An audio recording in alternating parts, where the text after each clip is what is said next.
तो ध्यान देंगे कोई कन्फ्यूज़न ना हो। फॉर्म भरते समय 3 और स्थितियां आ सकती हैं। आवेदक का जन्म तिथि 1 जुलाई 1987 से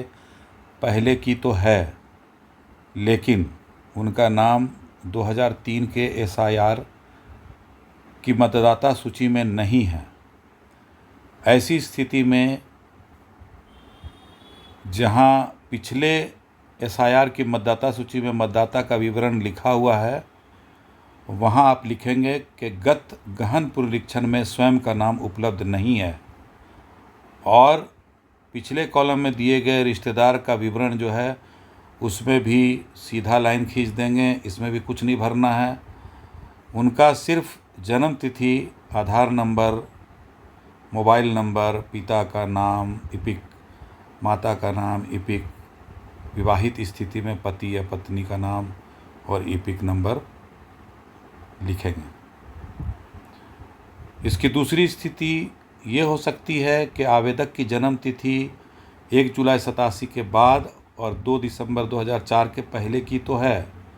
लेकिन उनके माता या पिता का नाम 2003 के SIR की मतदाता सूची में उपलब्ध नहीं है।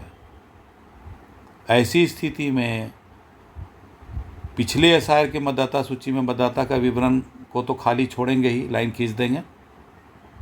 लेकिन जहां पर पिछले कॉलम में दिए गए रिश्तेदार का विवरण लिखना है जो पिछले SIR में है, उसके स्थान पर आप लिखेंगे कि गत गहन पुनरीक्षण में माता या पिता का नाम उपलब्ध नहीं है, और बाकी उसके नीचे जो जन्म तिथि से लेकर के और पति या पत्नी का नाम और इपिक नंबर तक का जो कॉलम है उसको